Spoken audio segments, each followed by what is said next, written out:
A lot of my new subscribers and viewers may actually not know that early on in the insurance business, I actually failed, and I failed miserably.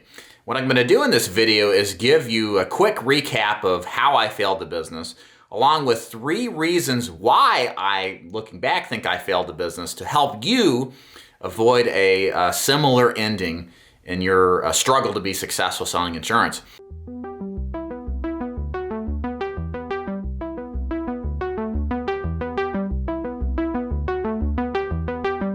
My name is David Duford, owner of Duford Insurance Group.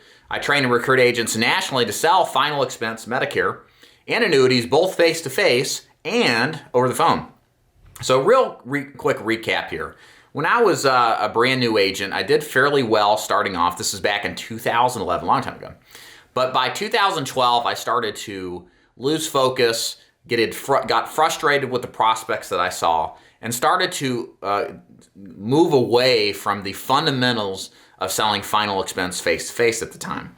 And what I had happen eventually is I came up with a new lead system that was unproven, untested, and had very little money to actually give it a whirl, and found out that pretty quickly that it was a bad idea. And combined with that, I ended up altering my current lead flow, which was the same old leads, it's funny, we recommend today, and it essentially resulted in my demise, along with the worsening mindset of being frustrated by the prospects that we saw. And it all culminated in about 12 months in, I had $95 in my bank account, and I saw a client that absolutely pissed me off and decided that this business was horrible, and decided to go get a job working for a corporate America position, which was way worse, but needed the lesson. Got back into final expense part-time simultaneously, and then eventually a year later came back full-time into final expense sales, and thankfully have never looked back since. So let me kind of give you some reasons why I failed, because most likely you're watching this because you're selling insurance, maybe you're struggling. And you need to recognize that failure is something you need to 100% own as your responsibility. It's easy to fail out when you blame circumstances and others. And while there may be outside conditions that affect your ultimate success or the amount of success, it's more likely than not that it's your fault. And you need to think this way, that it's your fault that you are not doing as well as you know you really should. And you need to take a sober look at yourself, because this is what I failed to do when I failed the business, is that it was my problem, it was my issues, it was my mindset that ultimately caused me to fail. And so what I want to give you, I think, is the 3 reasons why, or contributed to my failure, as a way to, as a parable, I guess you could say, to thinking about yourself, your situation, and with my hope that you honestly assess what you're going through and make sure that you don't repeat the same mistakes that I made. So the first reason, bottom line, probably the biggest reason, is I lost focus. I did well when I first started selling final expense. It was a very simple system. It's not complicated. But as the months wore on, and as I got more intelligent, I guess you could say, I got too smart for final expenses, I like to say. The system itself is very simple.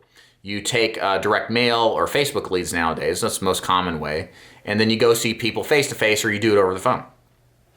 And what happens is, with any kind of system, is that you're going to have people who buy and don't buy. And what happened was I let the non-buyers get to me. You see, the thing with non-buyers is, they'll waste your time seemingly. They invite you to their house and then they don't show up. They invite you in and they thought it was Uncle Sam life insurance. Where's my free government insurance? And it drives you nuts. Or, they just do dumb crap. They buy a policy and lapse it and stuff, right? And that stuff wears on your mindset. The problem that I had was not realizing that this was a part of the business, and I started to go to work on changing it.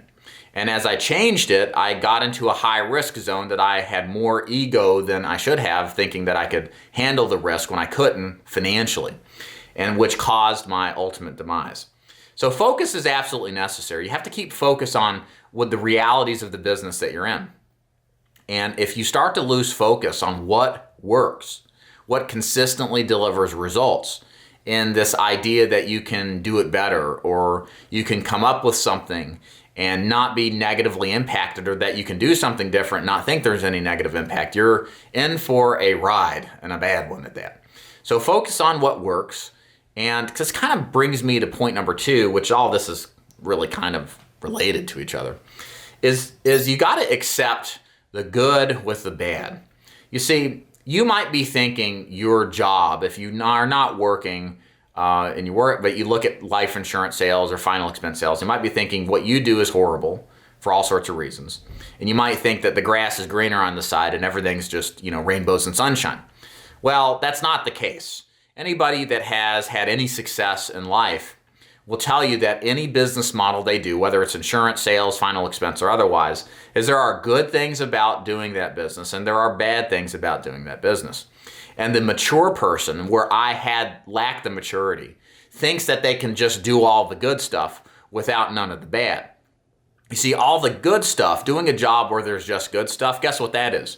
It's a Walmart greeter job. You don't have to worry about, does the client come into the store? What do they buy? How do we motivate them to buy? Well, you as an insurance agent are responsible for doing that. And sometimes you're going to deal with adversity, most of the time, in fact. And you have to have the maturity. This is more particular for the younger people in life who haven't experienced success. You have to have the maturity to deal not just when the good times come in, but also the bad times too. For example, if you're looking into this business or you're struggling, guess what? Your struggles, the things that I'm talking about, the adversity, are going to be always with you in some capacity. It's always something that is a problem that's not going to change. And your ability to be successful in life is not eliminating adversity. It's accepting the adversity, really, and still going forward, still progressing despite that. So you have to embrace the fact that you're going to deal with bad things. I didn't. I got tired of the no-shows, the lapses, the deadbeats, the freebie seekers. It just bothered me, okay? And it bothered me so much that my mindset shifted about how I look at this business. Don't let that happen to you. Accept the fact that there's good and bad. And you'll have more success out of any business venture, really anything in life. Number 3 here is that I strayed away from the fundamentals. Again, it's funny. It's 2020 as I filmed this, right? And you're probably seeing this in 2021 and beyond. What I teach my agents to do today, face-to-face or over the phone, is the exact same sales process, the exact same lead generation process as it was in 2011 when I first started. And that process was the same and had been the same for decades. There wasn't Facebook 20 years ago, but the same process of the sales funnel cycle was exactly the same. I'm saying this because it's amazing. This is a simple business based around basic fundamentals.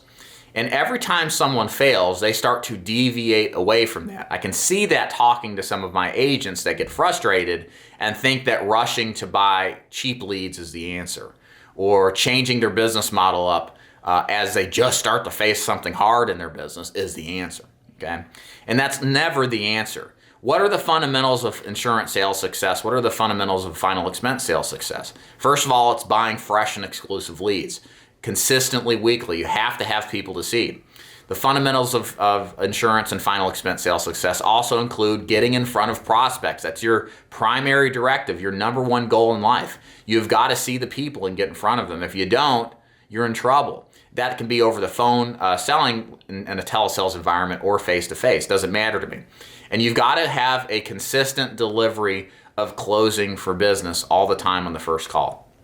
If you can do this and couple this together, again, you're not going to eliminate the adversity we talked about, but you're going to see some good from it. And there's nothing better than closing a deal. It's very lucrative, and it's worth dealing with the frustrations of the business, like we said earlier. So stick with the fundamentals. Accept the good and the bad. Be a mature person, right? Life isn't perfect, all right? We face adversity. It actually makes us better people. It makes us stronger. We should embrace it.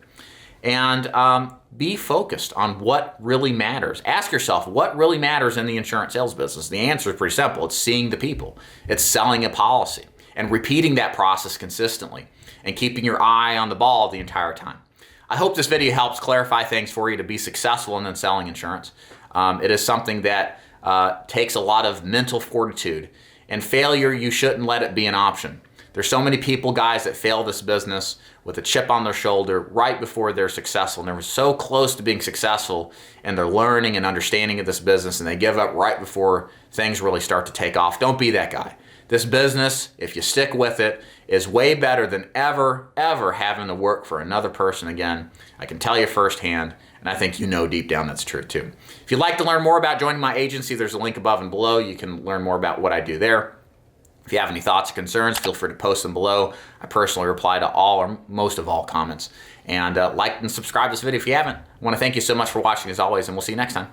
Take care.